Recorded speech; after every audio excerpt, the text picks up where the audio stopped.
রাহুল গান্ধীর বিরুদ্ধে চাঞ্চল্যকর অভিযোগ উঠছে। চাঞ্চল্যকর অভিযোগ, বিজেপির সাংসদদের ধাক্কা মেরে ফেলে দিয়েছে রাহুল গান্ধী। দাবি বিজেপির সাংসদ প্রতাপ চন্দ্র সারেঙ্গি।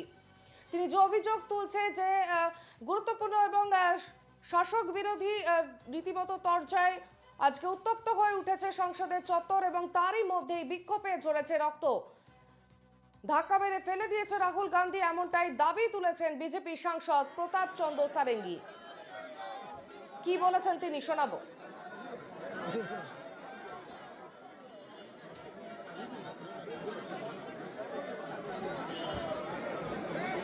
सीढ़ी के ऊपर में मैं खड़ा हुआ था। राहुल गांधी एक एमपी को धक्का लगा, मेरे ऊपर गिर पड़ा और मैं नीचे गिर गया। किसने धक्का मारा? राहुल गांधी ने? हाँ, राहुल गांधी ने। राहुल गांधी ने धक्का मारा? राहुल गांधी।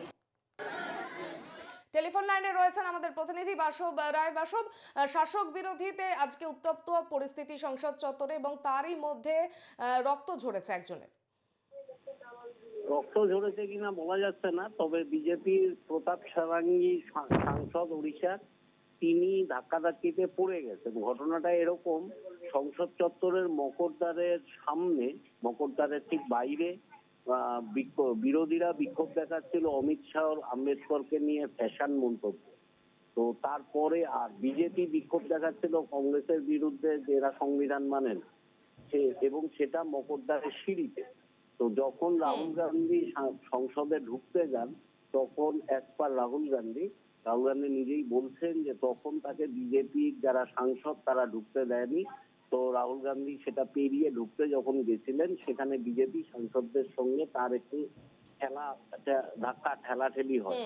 সেই ঠেলাঠেলির জেরে বিজেপি সাংসদ পড়ে যান এবং তার মাথায় অ্যাপারেন্টলি চোট লেগেছে বলে মনে হচ্ছে। তো এইটা হচ্ছে রাহুল গান্ধীর ভার্সন এবং কংগ্রেসেরও ভার্সন। একটু আগে প্রিয়াঙ্কা গান্ধীও এই কথা বলেছেন। তো আর বিজেপি এদিকে প্রথমে বলছিল যে রাহুল গান্ধী তাকে লাথি মেরেছেন, পিক দিয়েছেন, তাই পড়ে গেছি।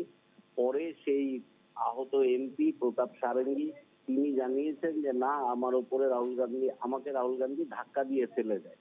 তো এইটা নিয়ে এখন স্বাভাবিকভাবেই বিজেপি, যেহেতু অমিত শাহর মন্তব্য, আম্বেদকর মন্তব্যে কিছুটা ব্যাকফুটে আছে, তো এইটা নিয়ে রাহুল গান্ধী ধাক্কা দিয়েছে, বিজেপি এমপি আহত, এইটা নিয়ে বিজেপি আবার ফ্রন্টফুটে চলে যাবে। তাই এটা নিয়ে খুব স্বাভাবিকভাবেই সংসদের শীতকালীন অধিবেশন আজ এবং কাল। তো এটা নিয়ে আর দুদিন সংসদ আজকেও এবং আগামীকালও চলার কোনো সম্ভাবনা নেই, একদম পরিষ্কার রূপা। বেশ, ধন্যবাদ বাসব। এই বিষয়ে পাল্টা রাহুল গান্ধী কি বলেছেন শোনাবো। ये पार्लियामेंट की एंट्रेंस है, इसमें मैं अंदर जाने की कोशिश कर रहा था, तो बीजेपी के एमपी जो थे वो मुझे ऐसे रोकने की कोशिश कर रहे थे, धकेल रहे थे और मुझे धमका रहे थे, तो वो हुआ है बस। देखिए हाँ किया है मगर ठीक है कोई मतलब धक्का मुक्की से हमें कुछ होता नहीं है, मगर ये एंट्रेंस है पार्लियामेंट हाउस की और हमारा अधिकार है अंदर जाने का, और बीजेपी के जो मेंबर्स हैं वो हमें अंदर जाने से रोक रहे थे।